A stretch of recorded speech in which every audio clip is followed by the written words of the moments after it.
Yeah, this is episode 97 of Stand Up. I am Pete Dominic.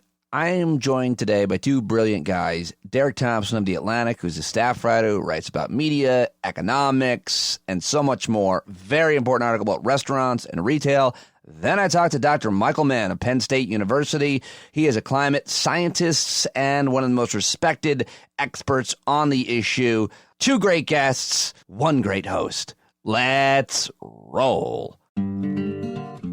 Hello, and thank you very much, guys, for hanging out with me today on the podcast. It is Monday. The date is May 4th, beginning of May, first week of May. Hope you had a great weekend. I assume people don't necessarily listen to these on the day or even in sequence, so I'm always a little bit hesitant to mention what day it is and what's going on in terms of the calendar, but it is Monday. I hope you had a great weekend. I certainly did. Hung out with my family. I built a bonfire Saturday night, hung out alone in my backyard in a hammock, and thoroughly enjoyed myself.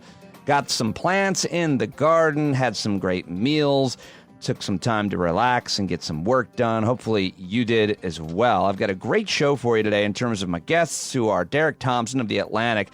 Fantastic young writer. I always say he's young. He always seems so young. I guess he's in his mid-30s. Anyway, he's got a whole bunch of really important work at The Atlantic. His article we're talking about today, "The Pandemic Will Change American Retail Forever." He says the big are going to get bigger, and the small mom and pops are most likely going to be gone, and shopping is going to be all virtual. And he talks about our cities, how they're going to become more boring, but in the long term, just might become interesting again. He's got a fascinating metaphor for it. And also, Dr. Michael Mann shits all over Michael Moore's new climate change film, which he executive produced, and talk a lot about the election and so much more with Michael Mann. Both guests coming up. Also wanted to thank all of you who have signed up for a paid subscription on Patreon, patreon.com/Pete Dominic. More and more joining every day. Thank you very much for that. Doing the podcast every day, so can't do it without your subscriptions. Please click on the link in the show notes if you haven't already. Those who already are, thank you. Look forward to connecting with you as I did a few of you over the weekend. Wanted to mention a couple articles right up front before we get started. I thought this was interesting given the fact that I'm talking to Derek Thompson about the future of retail. Bloomberg Opinion has a piece about how thrift shops are overloaded and that coronavirus is wreaking havoc at thrift shops. A glut of donations and a lack of demand have left a crucial American industry reeling. Really interesting article about how thrift shops operate and exactly what's happening right now, given the situation in terms of supply and demand, and everybody's cleaning out the closets, looking to donate. Go read that article. I'll link to that in the show notes as well. Also, did you see these the Super Hornets? The Super Hornets article, the Asian Hornet. It's terrifying. I wanted to mention that. I think that's a pretty scary thing. The Super Hornet. Here it is, Vox.com. The Asian giant hornet, a.k.a. the Murder Hornet, has arrived. Bees beware. The arrival of the invasive species is yet another threat to beleaguered bees in the United States. A giant bee-killing insect dubbed the Murder Hornet is making inroads in the United States, threatening crops that depend on pollination and humans who may get in its way. So I hated that piece of news. Speaking of news that I hated, I saw Public Citizen, the public interest organization, nonprofit, who I love to support, a headline of theirs: tribal governments were supposed to get $8 billion in direct emergency relief from the CARES Act. More than a month later, they haven't gotten a cent. We rarely think about and cover tribal communities here in the United States. I've done a lot of work with them and tribal youth in the past, and so I think about them a lot. I also grew up in Onondaga County, right near the reservation, and so I had some friends who were Native American growing up because of the connection of the sport of lacrosse. And so I think a lot about tribal folks and how much they've gotten the absolute shaft for, well, ever, right?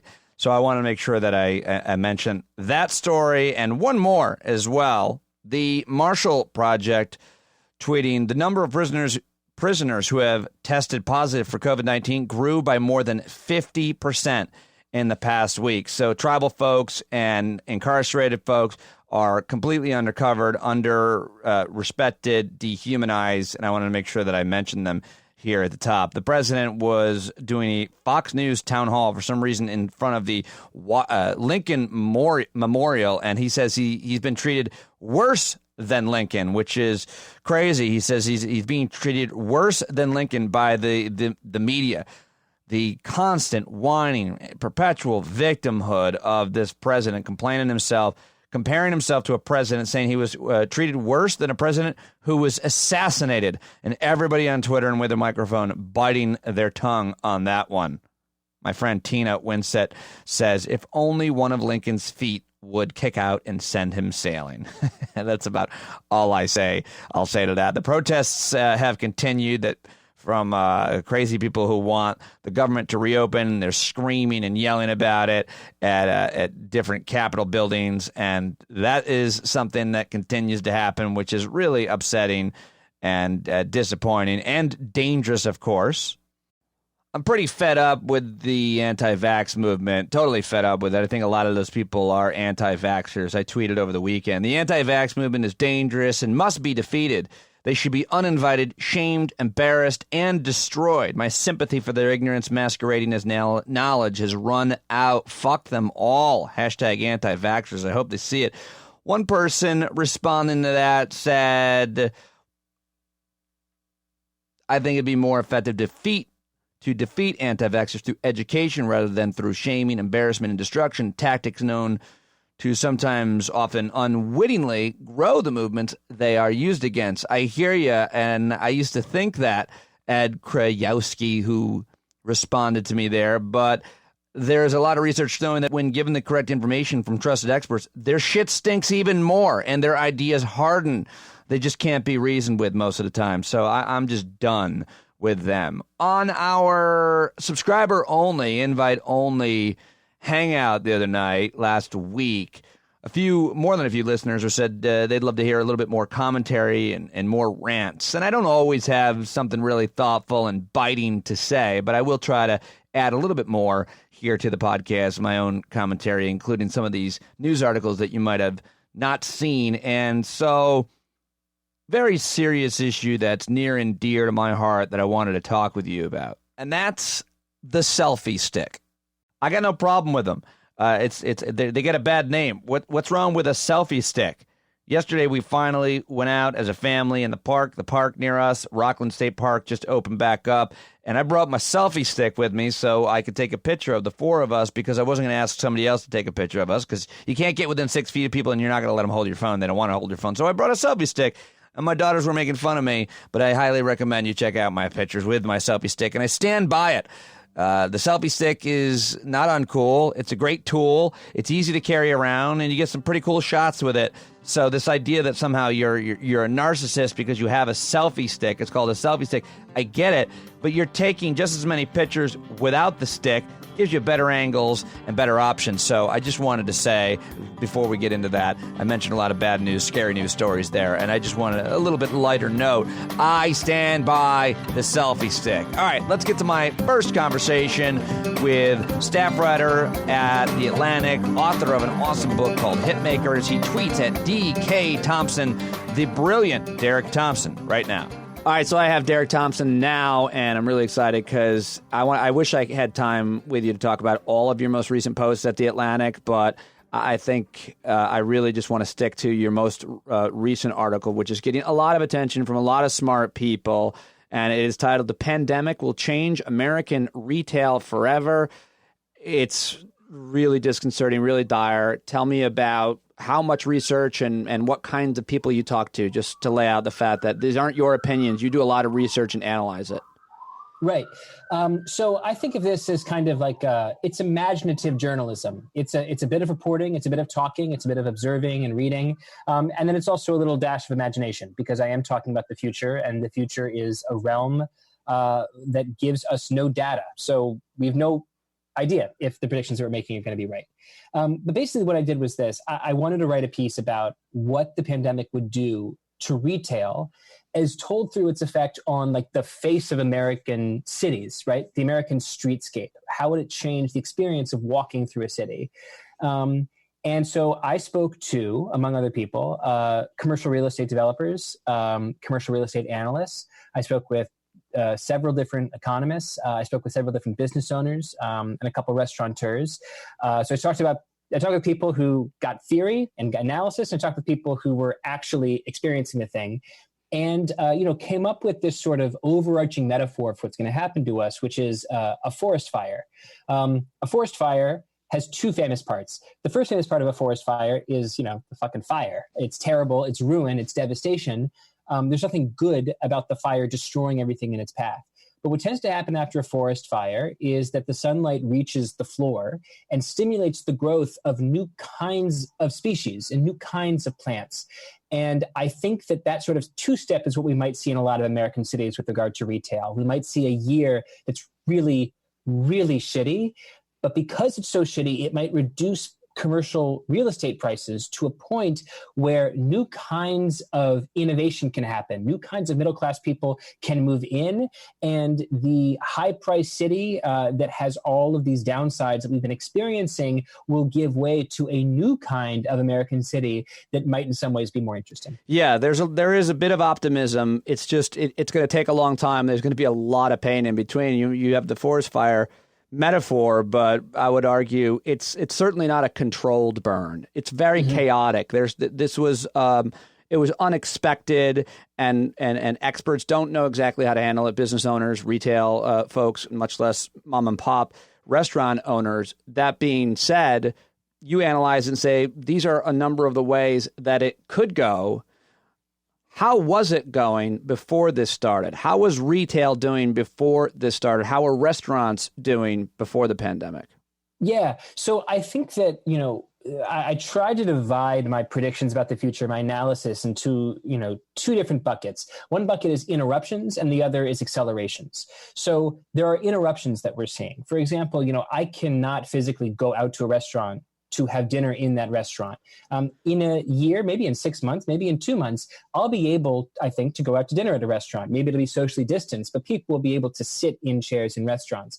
But a lot of what we're seeing right now isn't an interruption, it's an acceleration. So you saw, for example, that big businesses were already getting bigger before the pandemic started. I think that will accelerate. I think that because a lot of independent businesses will die and a lot of bigger businesses will be able to hold their breath, get huge loans, survive through the next year into the recovery, that you'll see even more market consolidation within retail. You saw department stores failing for the last, say, 5-10 years. I think that will accelerate as well. Macy's has already furloughed 100,000 people. Neiman Marcus is talking about filing for Chapter 11 bankruptcy. You've got a lot of department store death.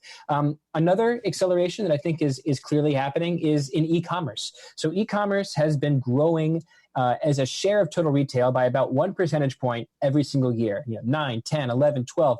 Today, or at least just before the pandemic, it was around 13, 14. By the middle of this year, analysts think it'll hit 25%.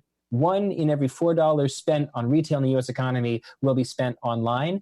That's the equivalent of 10 years of e-commerce growth concentrated into 4 months. That's an acceleration. So I think that most of what we're going to see in retail isn't some invention of human behavior, some new habit that's plucked out of thin air. It's going to be a lot of accelerating that which pre-existed the plague. You use the phrase mom and pops a lot in your writing and talking about this, but what are we talking about, let's say, for restaurants, mom and pops, in terms of the difference between what gets qualified as that and what is more like a chain restaurant? Are there economic terms for that? Are there financial terms for it? Yeah, I'm not sure what the sort of official, Econ 101 term would be, other than there are independent businesses where that location is one of one. Right. And then there are chains which have franchises where you're one of, 10,000 McDonald's, let's say. And I think that what's going to be really hard about this recession or depression or crisis, whatever you want to call it, for those independent businesses, for those mom and pops, isn't just what's happening now, the period where we're all holding our breath and people are filing to get some of that PPP money and they're hoping the banks take their phone calls and give them that forgivable loan. What I'm just as worried about, if not more worried about, is what the soft reopening is going to look like for these businesses. So let's say, for example, that you're a French restaurant in the West Village or the West End of Washington, D.C., where I live. You're a French restaurant. You cannot open now.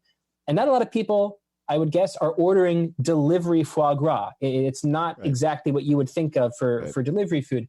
So right now, you just have to hold your breath, maybe take some loan money, furlough your servers, and cross your fingers. Let's say you get through that. What happens in the slow, soft reopening where the local government, Mayor de Blasio or Mayor Bowser in D.C. essentially says, you have to distance all of your tables by 6 to 7 feet. And if you don't, we shut down your business. Well, now maybe you can only do 40 to 50% of your business on a good day. On a good Saturday, you're still only at half of where you would otherwise be to be able to make the rent, pay back utilities, pay back loans for various, kitchen equipment, pay your staff. That's going to be really, really hard, I think, for independent businesses. And that's why I'm really, really concerned for the next year, 2 years about a lot of these businesses that we love, that give character to our favorite neighborhoods, that they're going to have to shut down. It's so important that point that you make over and over, the weirdness, the eccentricities, the things that give character to our cities and to our towns are what we stand to lose here. But you also, I think the point you're just making right there, to make it more succinct, for cities are going to have public health regulations that are understandable and that will be determined by science, that will require restaurants to create regulations and space issues where they can't get as many customers in, certainly to sit down, that the restaurant won't possibly be able to operate under. The city has to do it, but the restaurant can't make enough money to exist under the city's requirement. That's what you're saying. It's exactly what I'm saying. I'll try to make it even more succinct. We'll just keep going. We'll just keep going until it's down to one word. Tables. Tables. The pandemic is a tax on crowds. If you're in the business of crowds, you're going to get taxed. Yeah, you're saying that to a comedian and host and speaker. Yeah, I mean, it's brutal. Yeah. Sports, live entertainment, restaurants. These are all in the businesses of crowd formation and crowd wrangling. They're all going to be taxed by this pandemic. And if you cannot make your business on the formation of crowds, but you want to maintain your business, that business simply has to be distributed. It has to be delivered. And so to start with restaurants, but to use them as a metaphor, restaurants are clearly pivoting from on-premise dining to off-premise dining, more curbside delivery, curbside pickup, more delivery. That's going to continue. And I think a lot of other businesses, supermarkets, maybe even artists and theaters will try to distribute their business in a similar way. But the problem, as you write about in this article, and you're a foodie, you love going out and you love eating and you love drinking and trying new cocktails and new restaurants and new places for any number of reasons that anybody would like to. But you understand the difference between, say, a, quote, high-end restaurant and a middle-end, even a chain restaurant. You understand the economics of that. And when it comes to delivery, the high-end restaurant, as you mentioned earlier, can't compete if they're delivering foie gras or however that's pronounced, steak and so on. And the profit margins come in things like drinks and desserts, you say. It's really fascinating to help me understand why delivery just can't sustain any or most of these restaurants. A lot of restaurants. So two really important points to make about delivery, and I'm glad that you got me here. The first point is that delivery is much more concentrated than non-delivery. 60 to 70% of all delivery orders are pizza and Chinese food. Another 8% is wings. Wow, 8% wings? Yeah, but pizza, Chinese food, and wings, or at least from wing dominated places like Wingstop. Pizza, Chinese food, and wings are all great. But that's not 75% of our typical diet. It's just 75% of our delivery. So the delivery world is very different from the world of typical dining. That's the first thing to recognize. The second thing to recognize, which as you totally alluded to, is that when you order from a restaurant, you tend to order appetizers and entrees. Now, man can live on appetizers and entrees alone, but restaurants cannot. The way they make their money is drinks and desserts. And most people don't order drinks from restaurants for delivery, and they don't order, lava cake for delivery. And as a result, I just think you're going to have to, a lot of these businesses are going to have to either, experiment with, encouraging people to make, dessert orders, or they'll have to experiment with booze delivery. Some of that is just like, I got a bottle of wine. Do you want it? It's only marked up 1.5x rather than 3, and then you can buy it. Or I could see a lot of people using a kind of a Blue Apron, but for cocktails business model, where rather than, give people the right number of scallions and chives and mint and chicken, they say, all right, you want to make a complicated, sidecar? We'll give you little vials of cognac and lemon juice and vermouth and yada, yada. I don't remember the ingredients of a sidecar. I don't know, give you maybe some scotch to top it off with a bit of smokiness. Mix it in this way at home. Go online, look at our YouTube video, mix it for yourself at home and your loved one and your family. And that's a part of our business too. How is that legal to deliver liquor to someone's house? My 15-year-old daughter will love it. Loves the liquor, Derek. I'm not going to lie to you. The kid loves to drink. It's fantastic. Anyway.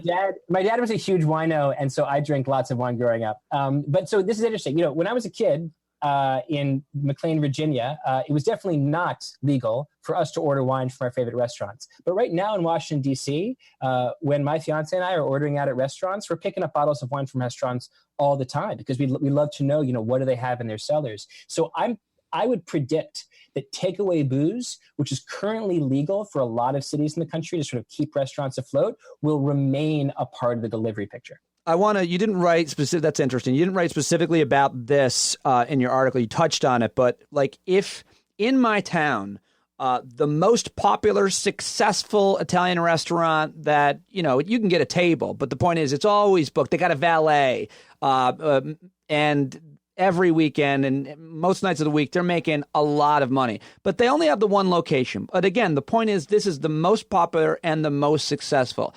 I think the point you're making in your article, or the economics of this, it doesn't really matter how successful your one business is if every table is sold every night, because you've only got that one business. And if you don't have business for a couple or a few months, I don't know what the economics are, you just can't survive. Only the Chipotles and the Paneras, where they have a ton of capital on hand, can make it through this. That's a huge part of it. Yeah. Part of it is just that you can't spread your risk around. That's true.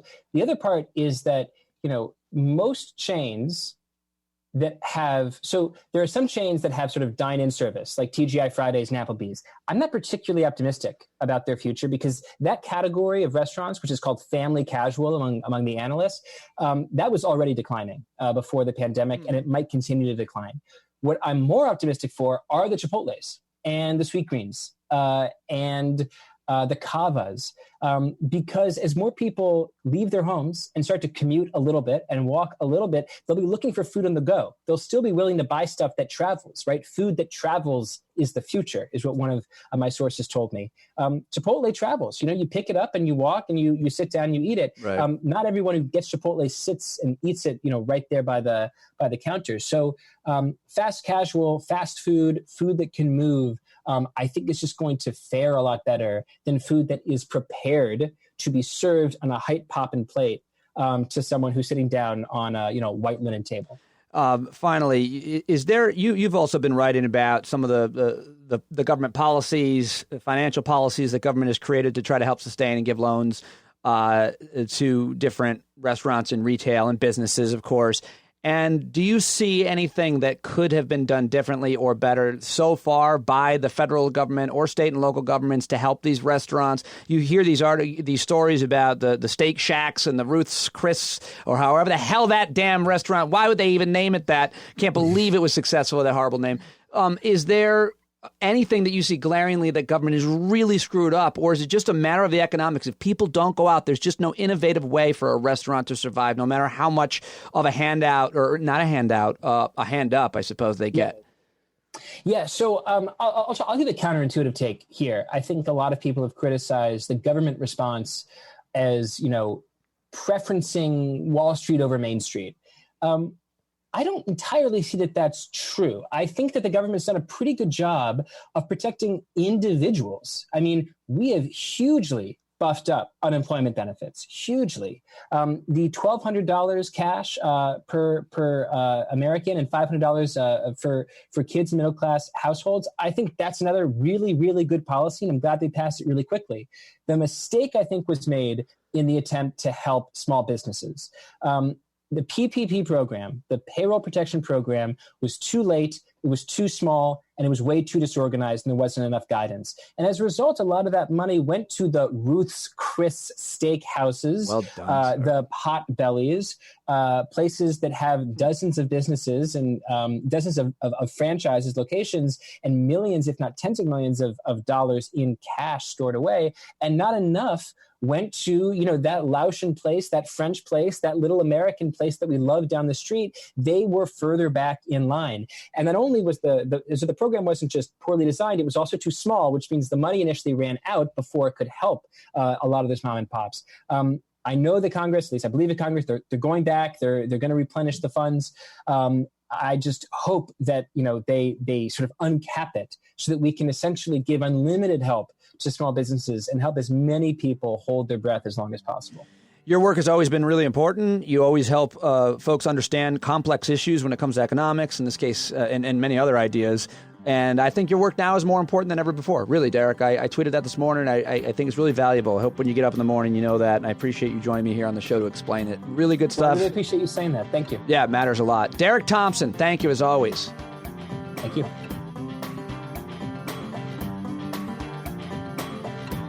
The great Derek Thompson. Always love talking to that guy. I read everything he writes at The Atlantic. Subscribe to The Atlantic, support Derek, and follow him on Twitter at DKTomp.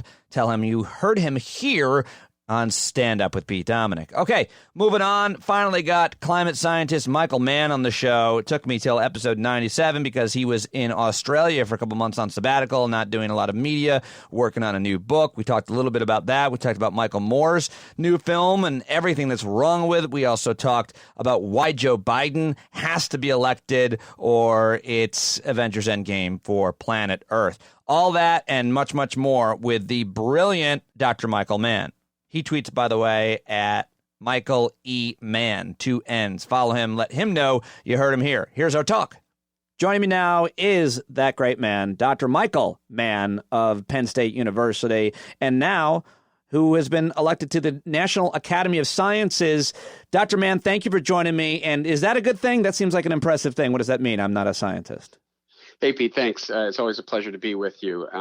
It's always nice, of course, to sort of have the support and commendation of your peers. So the National Academy of Sciences is an institution that's been around since the days of Abraham Lincoln. In fact, it was founded by President Abraham Lincoln and an act of Congress so that there was a deliberative body that could assess policy-relevant science for the U.S. government. And so the National Academy of Sciences literally goes back to the times of Lincoln. It operates independently of the government, but it advises the government, again, on matters of policy-relevant science. And, today, with all of the crises that we face, the current crisis of COVID-19, the longer-term crisis of climate change, there couldn't, in my view, be a more important time to be involved in the effort to try to ensure sort of an objective use of science in making policy.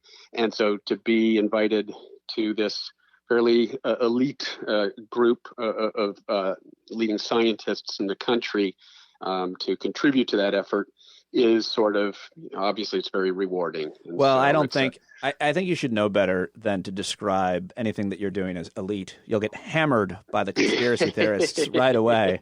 I understand. I'm an elitist now. Well, it does bring me to my first question, which is about the idea of not trusting experts and the idea of not trusting scientific consensus. This is a fight that you've been fighting on the issue of climate change. Your entire career, you've written books about this and articles and essays and taught about it and how the politics and the money in the politics matters in all of it. But there's a real parallel to be drawn between this pandemic and climate change because I would argue the anti-vax movement, which you understand how that's worked and have talked about that, very similar to the anti-science movement, that's been funded by the fossil fuel companies for a generation now. What are the parallels or dots to be connected between anti-vax and this pandemic and the anti-climate scientists, elitists like yourself?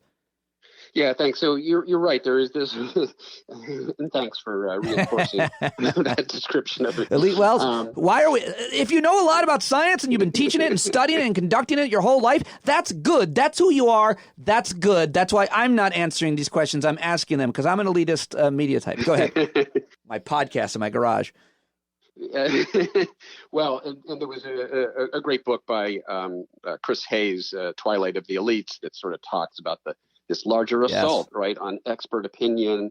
It's part of the assault on facts, right, by, a right-wing ideology that finds, science and factual discourse a threat to their sort of ideological model. And so unfortunately, for that reason, the sort of conservative establishment has been attacking science and attacking reason for decades. And what we're seeing now, as you allude to, Pete, is the logical culmination of that, right? It's literally now come to a boil in, this crisis, the most acute health crisis we faced in modern history. I would argue an even greater long-term health crisis that looms is climate change, and we'll get around to that. But, the fact that, you're right that there are certain strains of anti-science, like anti-vax, the anti-vax movement, which is extremely unhelpful when it comes to a health crisis like this, which requires a trust in health science and vaccinations, which are ultimately going to be the solution to this problem. But there's an even larger sort of assault on fact-based action with this pandemic, the need for self-isolation and quarantining and social distancing. Yeah. And, there are some very powerful vested interests we know who have been behind the attacks on the science of climate change, the fossil fuel industry in particular. And many of those same vested interests have, agenda here in trying to sort of thwart the effort to lock down and quarantine because it's hurting their profits. There are powerful vested interests like the fossil fuel industry that don't want us to have to experience any economic slowdown at all because it hurts their profits. And so even though ultimately we do need to self-isolate and social distance and that's going to necessitate sort of a temporary slowdown in the economy so that we can ultimately defeat, this crisis. That is a near-term threat, a threat to their near-term profits.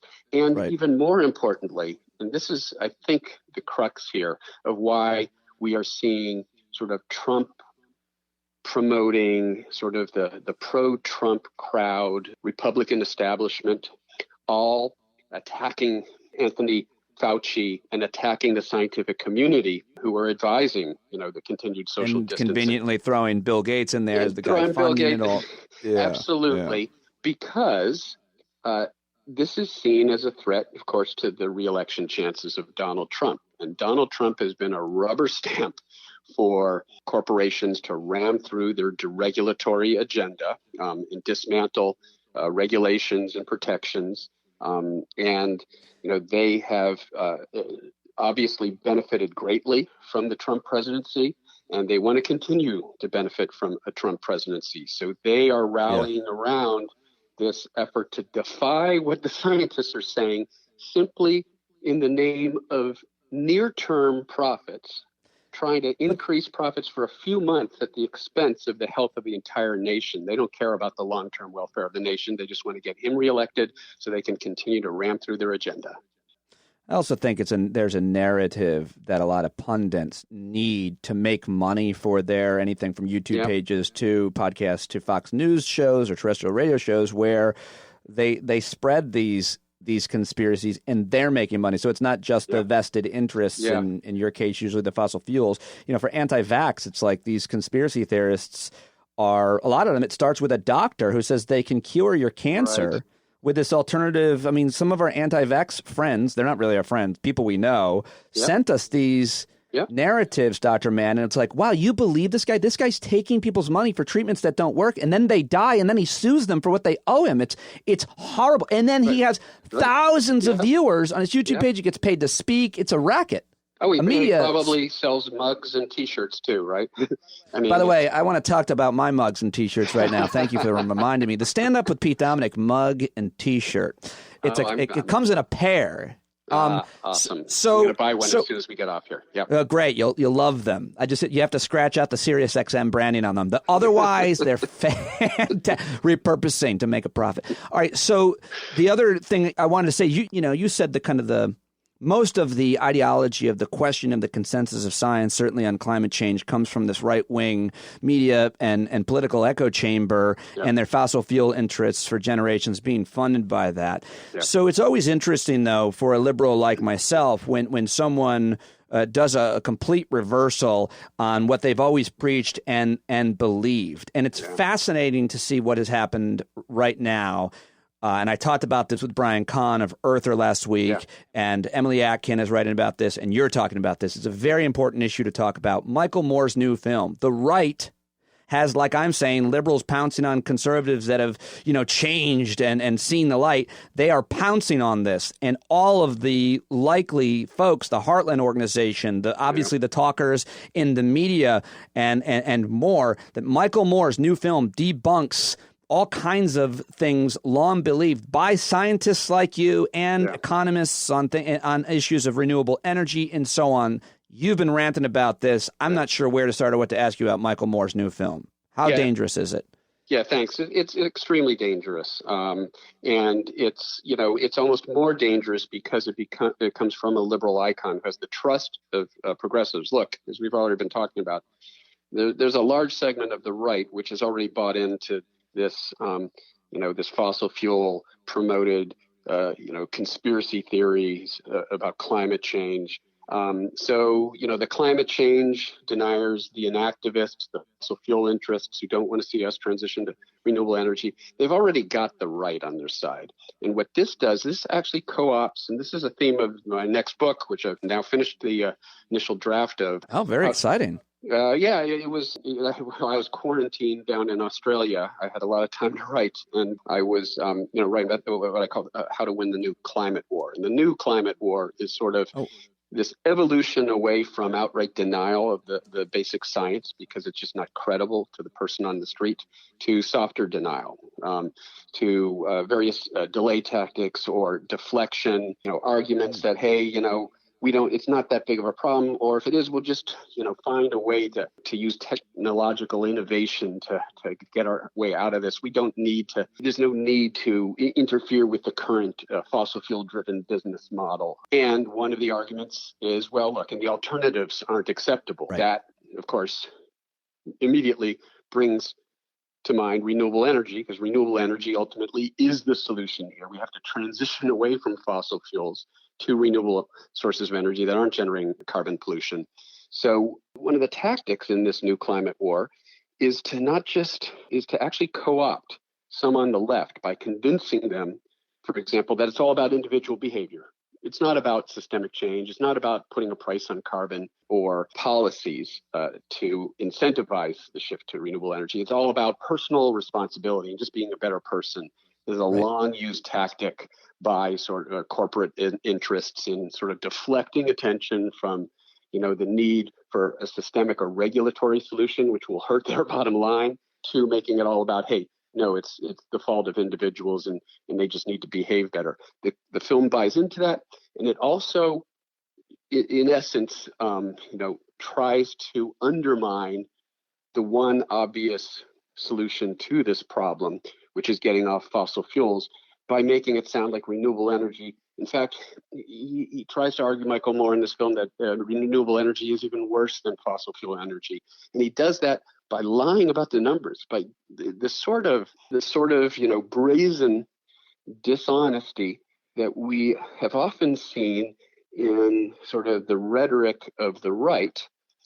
Moore very much draws upon that in this film. He literally just lies about the numbers, makes up numbers, makes false assertions, shows doctored photos and misleading snippets, 10-year-old interviews of people that are out of context. And the film's mostly 10 years old in terms of where the renewable energy technology even is portrayed. He's literally portraying the way things were a decade ago. Yeah, that's what Brian Kahn told me as well, which is great damage to the progress that has been made by any number of individuals. Absolutely. But I remember vividly something you told me maybe 6 years ago, which was when I was, or maybe longer, I was buying a new car. I just bought my Chevy Volt. Yeah. And we talked about the carbon footprint of your automobile. Yep. And what you told me, I'll never forget it, is you said, I think I said, what kind of car do you drive? And you said something like, I drive this old, you didn't say Studebaker, but I think that's a funny word.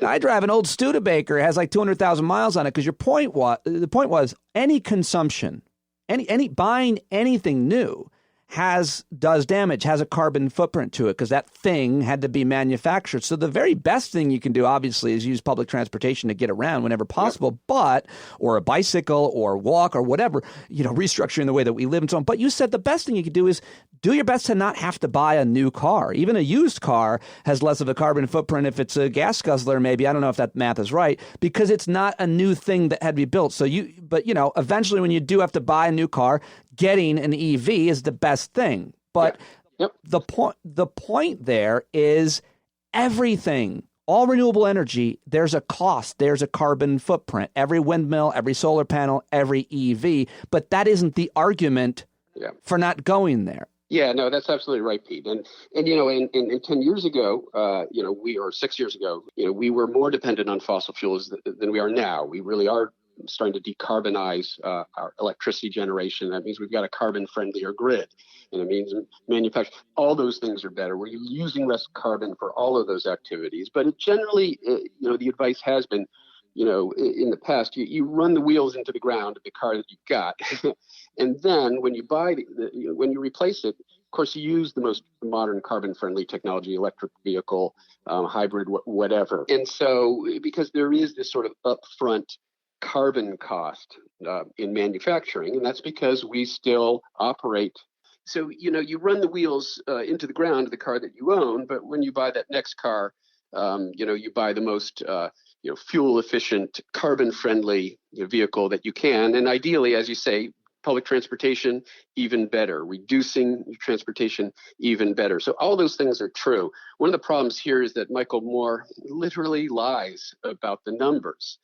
He inflates the sort of carbon cost of the infrastructure that's used to generate wind turbines and solar panels by nearly a factor of 10. He pretends that there's as much carbon in those sources of energy, because the sort of embodied carbon, the carbon that was burned to generate the electricity that was used in manufacturing, for example, and extraction of resources.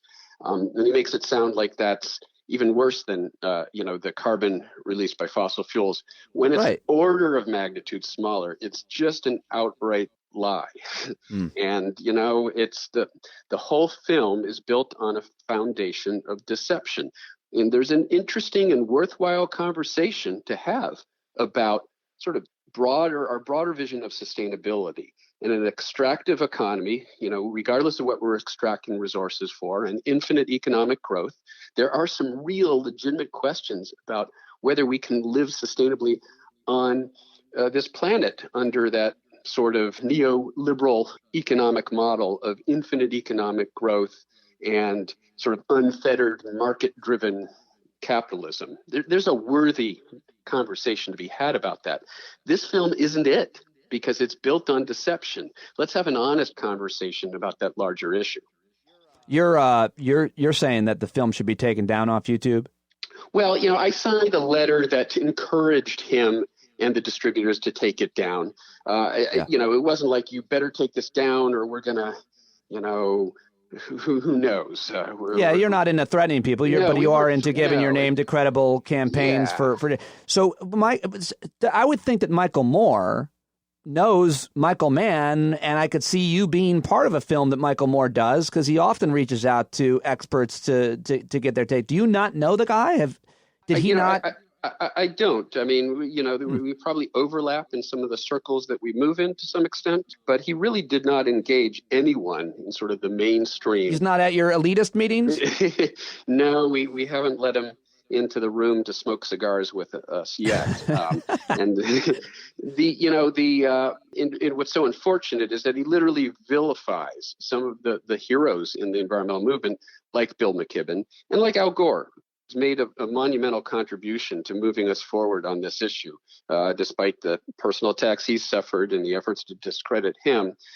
Well, he flies around in a private jet. What else do you need to know? And that's what they do, right? They try to engage in ad hominem attacks by depicting us all as you said, elitists who fly around in private jets. And it's a way to try to discredit the messenger. And that's what he does. He makes a really he engages in a dishonest character attack against Bill McKibben, who's one of the great. It's a weak argument. Yeah, it's a weak argument because you could tell I eat meat and I do all kinds of hypocritical things. But even if I practiced the worst, if I had 20 kids and burnt oil just for entertainment, but I was still arguing for the policies that would make all that harder for me and everybody else, I would be on the right side. I might be a hypocrite in terms of however, right. But it doesn't mean that an Al Gore or anybody else, in your case, you fly, are wrong about what needs to be done in terms of literally worldwide policy to keep more carbon in the planet. It doesn't make those arguments wrong. Your behaviors. Two things can be true at the same time. Right. I mean, the fact that Isaac Newton was apparently sort of a jerk doesn't invalidate the basic laws of Newtonian physics. And ideally, right, we should all be good stewards, right? I mean, we should all do those things that we can do in our everyday lives that decrease our overall environmental footprint. It helps. It's part of the. Yeah, but the most important thing you can do in your everyday life is advocate for policy change. Exactly right. Be involved with a campaign. Like, it's great to not eat meat and get an EV and solar panels and have a garden like me, although I eat the meat. But it's more important to be involved in a movement that will create a policy at a county, at a state, and obviously at a national and world level. That's what we can do. Are you doing that? Absolutely, and that was the point indeed that I was going to make. That look. Yeah, let's How dare I interrupt you? Sorry. Let's all do those things that make us better stewards and set a great example for others and help out, in this larger battle. But ultimately, that's a drop in the bucket if we don't have the systemic changes that we need, incentives that move everybody collectively in the right direction, regardless of their ideology, regardless of their politics. And as you say, that the most important thing you can do, therefore, is use your voice and talk about this and put pressure on institutions to do right by us when it comes to climate and energy policy, and of course to vote, get the politician we vote for. Yeah, absolutely. You're absolutely right about that. That's the most important thing. Sorry, I stepped on it. But it's also, don't you think, fair to be, even for someone, you know me pretty well, and you know my passion for the issue and how much I try to learn about it. But it's, and I'm asking for compliments from you specifically. Please buy the T-shirt and mug. No, but isn't it fair for me, given my interest and passion to get informed on it, to be confused about sources of energy and their life cycle? And so some of that stuff is debatable to some extent, and we have to talk about what we're trying to do and what we're trying to change. So let me just ask you about one that I know Michael Moore's film covers. I want to ask you about biofuels, and it is true that countries in Europe, quote, lowering their footprint by including burning more wood, and I'm not sure that technically lowers your carbon footprint or is the right answer to move away from the more traditional fossil fuels of gas and oil. What about biofuels, do you have to say, and what does that movie get right or wrong about it? Yeah, so thanks. Like just about everything in the film, there's a grain of truth, right? And that's what makes it so pernicious. There's a grain of truth there, but then he uses that grain of truth to sort of get a foot in the door and then jams it open with misinformation and disinformation. And in this case, with biomass or biofuels, regardless of what you call it, there are some bad actors, and there are examples, for example, where they are countries or companies, groups that are deforesting. They are cutting down trees and burning that wood, and there are all sorts of reasons that's bad, not the least of which is it's destroying ecosystems. It's destroying our planet. Deforestation is a bad thing. But the vast majority, and by the way, biomass makes up less than 2% of energy, of electricity generation or energy generation here in the U.S. Is that biomass generally wood burning? No. So so it makes less than 2% of the total energy use in the U.S., and he spends about 50% of the film complaining about it. So that's important. And much of the biomass that's burned, at least here in the U.S., and there is, like I said, there is variation, and there are bad actors and people who are doing things they shouldn't be doing. Most of what we think of as biomass is just organic waste, stuff that you're going to dump or throw out anyways. And so you might as well burn it. You get energy out of it. The carbon that goes into the atmosphere came out of the atmosphere. It's a zero-sum game. It's not adding carbon to the atmosphere, net carbon to the atmosphere. And that's perhaps the sort of greatest fallacy in the film's discussion of biomass. It claims that biomass burning generates more carbon than fossil fuels, and it's just a lie. Most of that carbon came out of the atmosphere very recently. So it's a zero-sum, you're just recycling carbon. Whereas fossil fuels, that carbon came out of the ground, it's millions of years old, and now you're putting it back into the atmosphere after it had been sequestered for millions of years. In the case of organic material, biomass, it's carbon that came out of the atmosphere when that plant grew. Now, where you start getting into trouble is if you start to deforest, old growth forests, then that's carbon that had been buried for a pretty long time that you're putting into the atmosphere. And you're destroying old growth forests, and you're destroying precious ecosystems, and all of that is bad. And carbon, aren't you also destroying another part of the mathematical equation of forests and their leaves and vegetation being carbon sinks? Well, or no, is that not part of the... Yeah, I mean, those old growth forests are they're storing carbon for the fairly long term. And what we ought to be doing is reforesting, creating more forests and storing even more carbon. That's what we ought to be doing. So we shouldn't be deforesting. But a lot of the biomass that's burned, they're not literally cutting down trees to burn them. And that's the way what Michael Moore wants to make you think. Even the wood chips that he's talking about, this is a byproduct of forestry, right? So this is basically the byproduct when you deforest, when you cut down trees for lumber, what have you. There's some additional wood material that you can't use.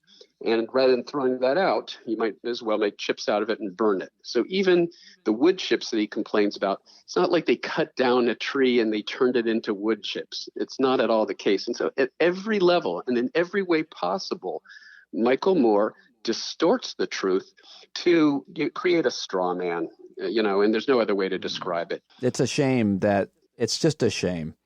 It is. And there's a lot to. Yeah, there's a lot to criticize about Michael Moore, who I know and have interviewed and talked to many times about a lot of things that he's done. He's not perfect. I think he'd be the first to admit it. But this is unforgivable. Knowing his. Yeah. Who knows why he did it? To me, that's the great unanswered question: is what was he thinking?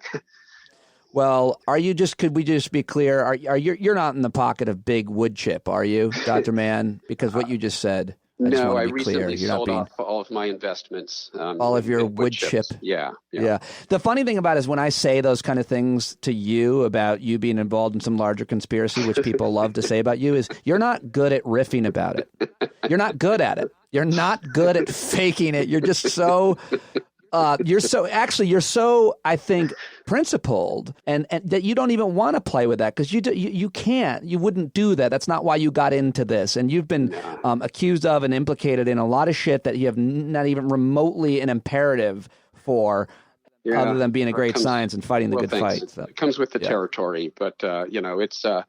The stakes are much greater than sort of the reputation of one scientist, and I always try to keep that in mind. It's about much larger things that we're fighting for. Yep. Speaking of much larger things, I know I'm over my time that I allotted with you. Do you have time for one more question about the election? Always, Pete. Yep. Yeah. Okay. So, what are your thoughts on what is at stake? You hear the argument from a lot of folks on the far left, which I am on the far left, but I like to think I'm pragmatic and don't want the enemy to be the perfect of the good. I'm disturbed by these allegations about Joe Biden. There's a lot of problems I have with Joe Biden. I would have preferred the candidate be Elizabeth Warren, but I understand what is at stake, and I try to explain that and argue it by all the different issues that are at stake, from the future of our economy to the courts.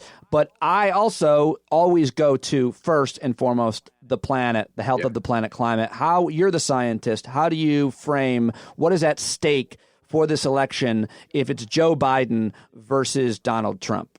Yeah, it's literally not an exaggeration to say this is a make or break election for the planet. And that's true in so many dimensions.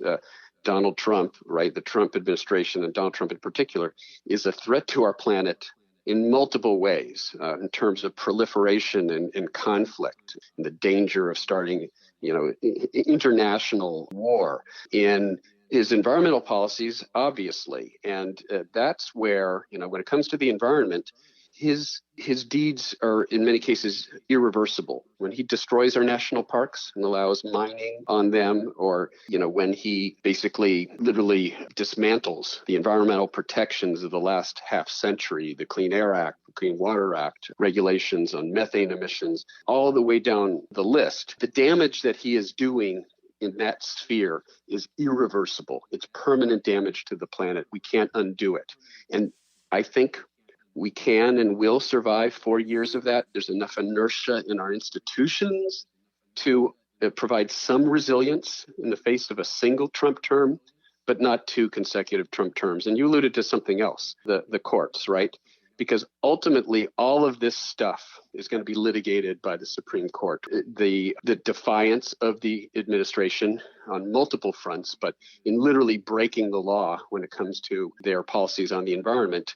Ultimately, the arbitrator of that is the Supreme Court. And if Donald Trump is able to continue to load the Supreme Court with far-right ideologues who have no interest in sort of honest assessment of the legality of these actions and will just be a rubber stamp for corporate interests, if we have another 4 years of that, we are lost. That's permanent damage that will be irreversible. And so I stand exactly where you do. Look, we often don't get the candidate that we would like, but in this case, it is night and day. It is literally the difference between a candidate and Joe Biden, who will move forward on climate, maybe not as vigorously in some areas as some would like, although I would argue that actually in some respects, I like Biden's policies even better than some of Bernie's policies.